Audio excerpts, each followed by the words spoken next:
11 de setembro, deixando tudo para fugir de Jesus.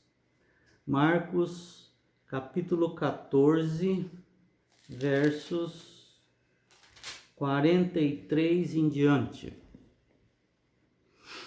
E logo falava ele ainda, quando chegou Judas, um dos 12, e com ele, vinda da parte dos principais sacerdotes, escribas e anciãos, uma turba com espadas e porretes. Ora, o traidor tinha-lhes dado esta senha: aquele a quem eu beijar é esse, prendei-o e levai-o com segurança. E logo que chegou, aproximando-se, disse-lhe: Mestre, e o beijou. Então lhe deitaram as mãos e o prenderam. Nisto, um dos circunstantes, sacando a espada, feriu o servo do sumo sacerdote e cortou-lhe a orelha. Disse-lhe Jesus: Saístes com espadas e porretes para prender-me, como a um salteador. Todos os dias eu estava convosco no templo, ensinando, e não me prendestes. Contudo, é para que se cumpram as Escrituras. Então, deixando-o, todos fugiram. Seguia um jovem coberto unicamente com um lençol, e lançaram-lhe a mão. Mas ele, largando o lençol, fugiu desnudo. Naquele jardim do Getsêmani, um lindo jardim, continua a ter reflexos e correspondências com o primeiro jardim. Os nossos primeiros pais, depois de pecarem, fugiram desnudos. E este jovem, alguns dizem que é João Marcos, o próprio Marcos que está escrevendo aqui, e não se sabe por que o prenderam. Certamente é porque talvez tivesse falado alguma coisa defendendo Jesus, não sabemos. Então, o prenderam. Tomaram a ele pelas roupas, que era apenas um lençol, ele estava enrolado em lençol, era um jovenzinho. E ele deixou o lençol na mão dos soldados e fugiu desnudo, nu. Nossos primeiros pais, ao fugirem de Jesus, eles se descobriram nus. Ao pecarem, se descobriram nus. E realmente somos pessoas que estamos nus, com roupa de mendigos, sujas, mal cheirosas, do pecado, seja em obras ou seja em pensamentos. Mas o que fez Judas ir tão longe no pecado? Ele nem sempre ele foi uma pessoa tão ruim, detestável desse jeito. Ele tinha uma tendência para a avareza. E é interessante que deram justamente a ele uma tentação, não é? Aquele que tem a fraqueza deve fugir da sua fraqueza. Mas eu acredito que propositalmente ele tinha que vencer essa fraqueza. Essa avareza, ele era uma pessoa que gostava de Jesus, era uma pessoa que sabia que ele era um mestre, só confundiu com, como todos ali, com as atitudes humildes de Jesus e não assumir o reinado de Roma. Então, achando que Jesus era muito simplório, ele resolveu ajudar um pouco Jesus ao trair, para que Jesus reagisse à altura com seus poderes e dali em diante assumisse então o que ele deveria assumir. Mas isso não aconteceu. Jesus simplesmente se submeteu. Por quê? Porque a resposta do Pai foi: não, eu não posso te livrar do sofrimento, da angústia, de tudo que está profetizado sobre você. Eu não posso fazer. Ora, o próprio Jesus poderia fazer, desistir, mas ele não fez. Ele não desistiu, em nenhum momento ele disse que ia desistir, ele só pediu para afastar dele esse momento difícil, fazer outro tipo de coisa, mas o Pai disse: não posso, eu não vou fazer. Se você quiser, você pode fazer. Mas nem o Pai fez e nem o Filho fez, foi desistir da salvação humana. Mas estávamos falando de Judas. Judas era avarento. Com aquela sacola de dinheiro, sendo tesoureiro da igreja, ele deveria buscar poder de Jesus, confessar seu pecado, sua avareza e pedir poder para superar aquilo, mas não. Os próprios discípulos sabiam que ele enfiava a mão do embornal que ele levava, cheio de dinheiro, que era dinheiro de doações que davam para os discípulos, e eles recebiam as doações. E ele se apropriava de parte daquele dinheiro.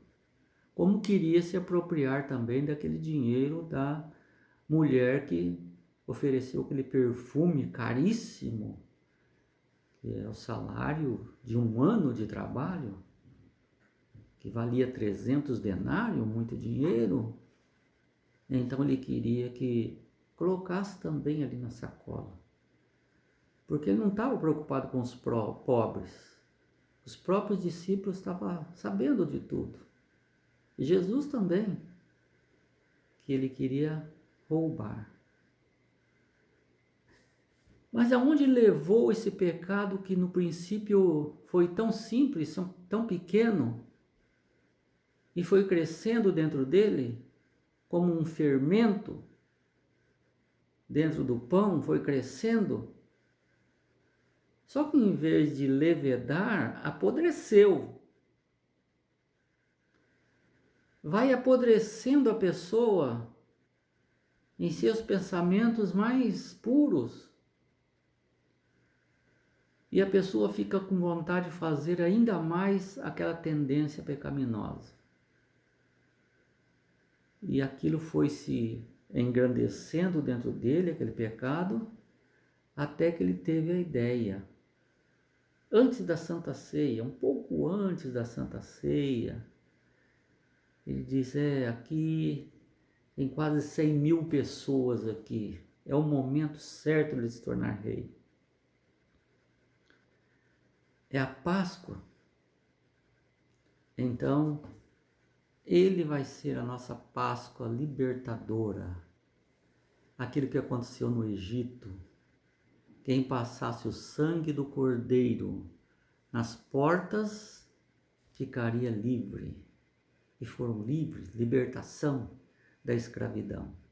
Ele interpretou desse jeito. Então, se eu trair a Jesus, ele vai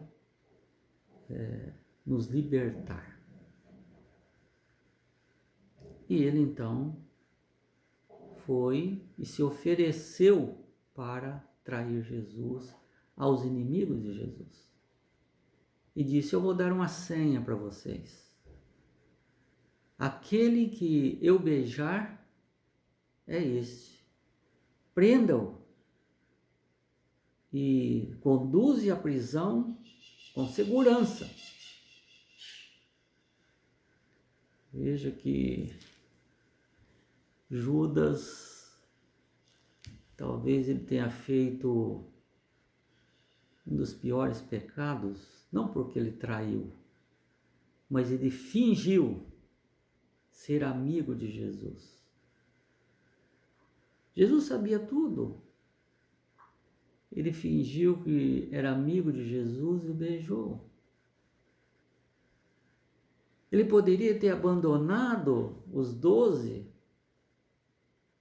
e ido para o lado dos fariseus, mas ele não fez isso. Ele ficou ali para fazer algo maior.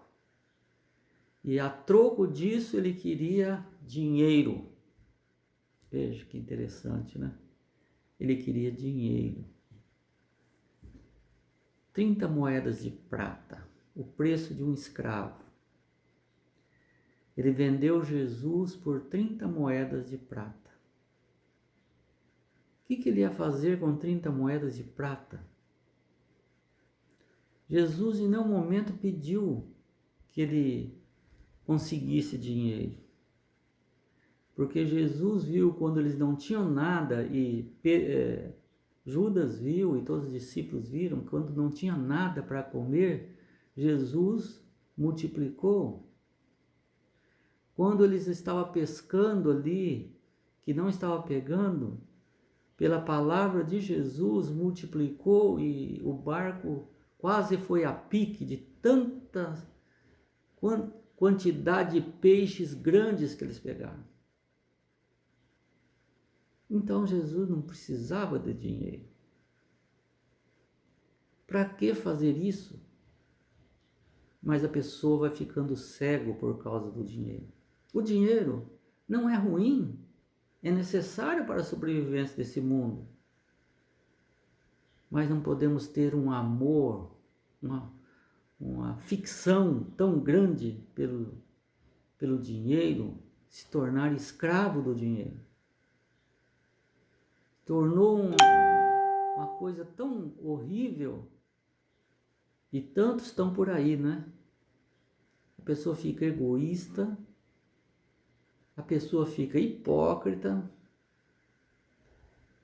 a pessoa deixa de ter amor, às vezes até pela família, para correr e acumular dinheiro. Isso é pecado. Se tiver bastante dinheiro, isso não é pecado. Moisés era rico, Abraão era rico, Jacó era rico, Isaac era rico. E nós vemos Salomão, o mais rico de todos. E todos eles, nas suas fraquezas e tal, mas serão salvos. Mas Judas não. E é interessante que aqui, assim como lá no Jardim do Éden, todos que estavam no Jardim do Éden fugiram, ou seja, os 2.